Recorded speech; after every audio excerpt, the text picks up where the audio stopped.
Mana yang kita rencanakan dan kita telah saksikan bersama bahwa pembangunan gereja kita sedang berlangsung. Panitia telah menyampaikan laporan pada Pak Halado bahwa mereka masih terus berjuang supaya pada tanggal 24 Desember malam sebagian dari gedung itu sudah bisa kita masuki bagian bawahnya untuk menambah kapasitas jemaat. Karena itu mari kita doakan.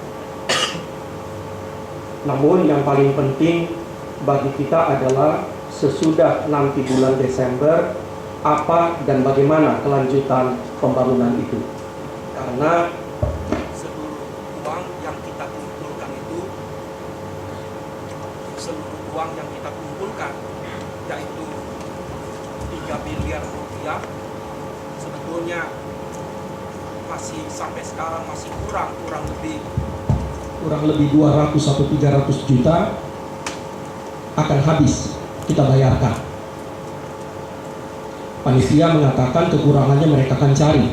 Tapi yang paling penting, bila tidak ada gerakan pengumpulan dana lagi, maka pembangunan kita pasti akan beristirahat, berhenti pada bulan Desember. Nah, dalam rangka itulah kami meminta izin dari rapat para halado, kami menyampaikan beberapa ajakan kepada kita. Yang pertama-tama kami mau menyegarkan pemahaman kita. Pertama, kita membangun gereja kita berdasarkan iman. Itu dulu yang pertama. Kita beriman bahwa Tuhan merestui pembangunan ini. Kita beriman Tuhan menolong kita membangun gereja yang baru ini. Kita beriman bahwa Tuhan mau hadir dalam gereja yang kita bangun ini. Karena sebagaimana dikatakan Alkitab, segala sesuatu yang kita lakukan tidak berdasar iman adalah dosa. Karena itu, kita membangun gereja ini berdasarkan iman kita. Bukan untuk kemuliaan kita, bukan untuk kemuliaan pendeta, kemuliaan panitia pembangunan, kemuliaan orang per orang, tetapi untuk kemuliaan Tuhan saja. Karena itu kami mengajak kita kembali segarkan penghayatan kita, sikap kita. Kami bangun gereja ini karena iman kami kepada Allah.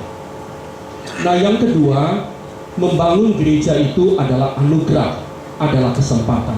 Membangun gereja bukan paksaan, tetapi anugerah dari Tuhan. Ada banyak orang yang ingin membangun gereja tidak mendapat kesempatan dari Tuhan. Salah seorang yang kita tahu, tokoh besar yang tidak diizinkan Tuhan membangun rumahnya adalah Daud. Daud orang yang sangat dikasihi Tuhan, Daud orang yang sangat terpandang, tapi Tuhan tidak mengizinkan dia membangun rumahnya. Nah, karena itu kalau kita sekarang mendapat kesempatan dari Tuhan, IMB yang disyaratkan oleh negara kita sudah diperoleh, mari kita terima pembangunan ini sebagai anugerah, sebagai rahmat, sebagai kesempatan yang diberikan Tuhan pada kita. Nah, karena itu harus ada dalam diri setiap parhalado, pendeta, sintua, panitia pembangunan, jemaat. Kita akan rugi besar. Kita akan rugi besar bila kita tidak ikut berpartisipasi dalam pembangunan ini. Bila saya sebagai pendeta atau Amang Inang sebagai jemaat tidak mau membangun, yang rugi bukan Tuhan, tapi kita. Itulah yang mesti kita tanam, supaya kita tetap rendah hati dan kita semangat, karena kesempatan ini mungkin tidak datang 2 kali dalam hidup kita. Karena itu mari kita terima, ini adalah anugerah Tuhan, dan anugerah itu kita syukuri. Yang ketiga, membangun gereja ini adalah tanggung jawab semua anggota jemaat.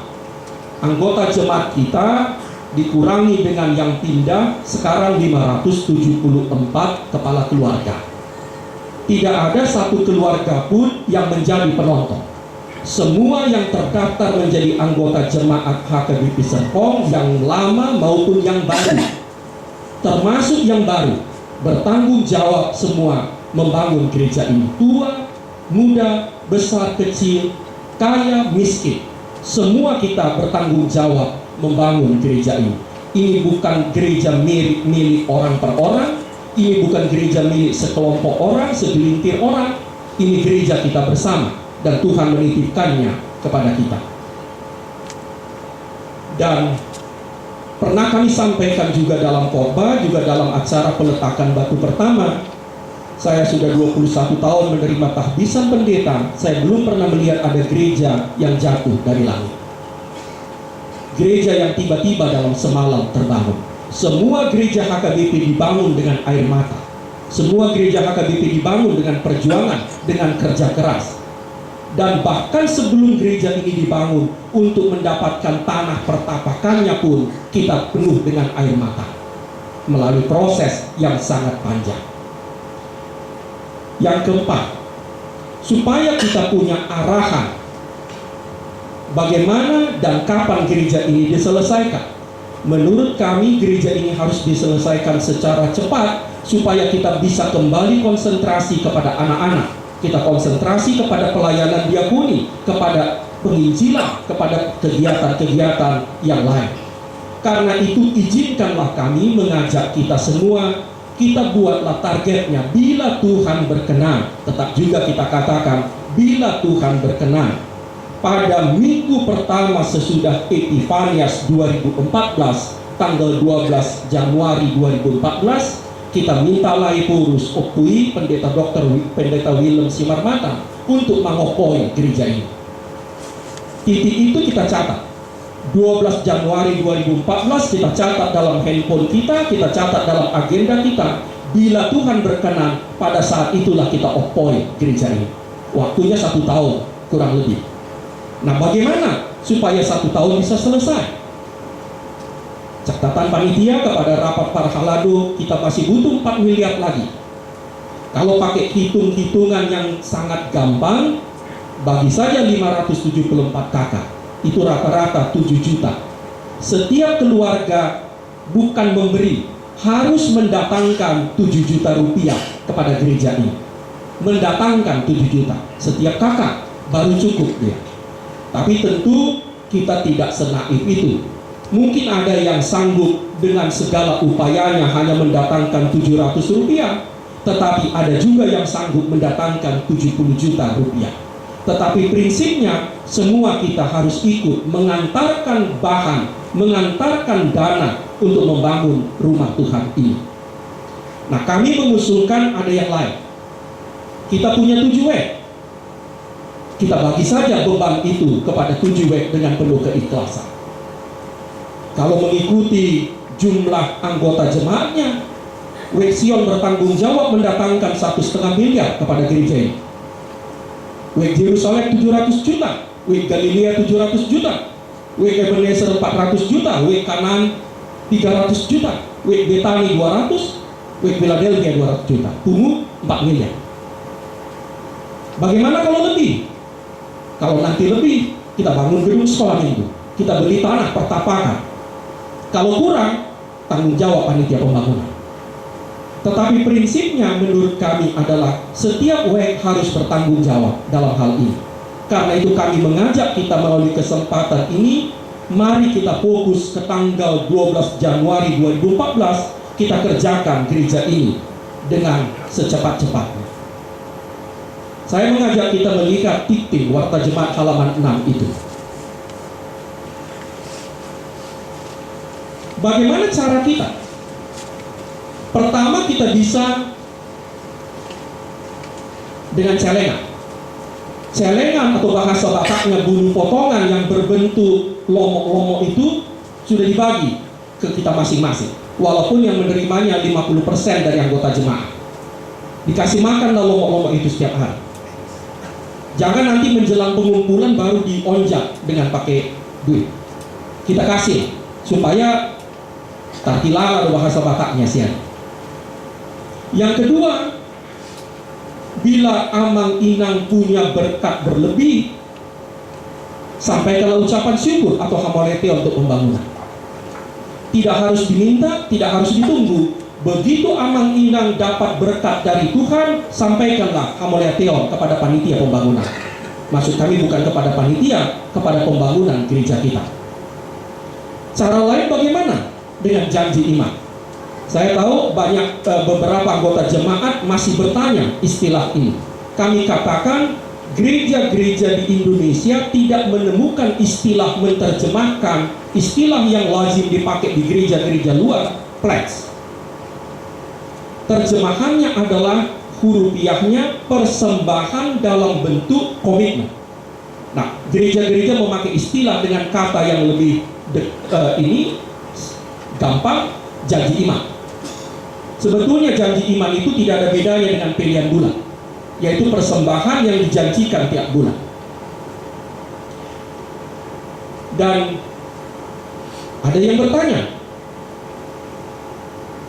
saya tak mau berjanji pada Tuhan. Kami sebagai pendeta mengatakan memang benar, kita tidak boleh terlalu gampang berjanji pada Tuhan. Tidak boleh terlalu gampang, karena kita ingkari. Tetapi kita juga tidak boleh terlalu takut berjanji pada Tuhan.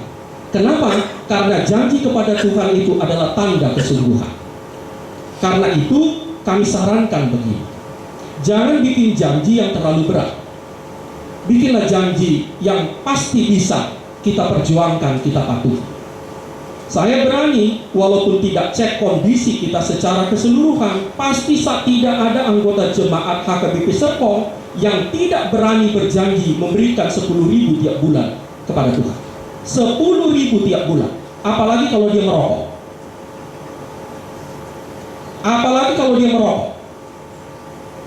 Amang Inang tidak berani berjanji 10.000 tiap bulan kepada Tuhan yang telah memberikan nafas kehidupan, yang telah memberkati Amang dan Inang tiap bulan.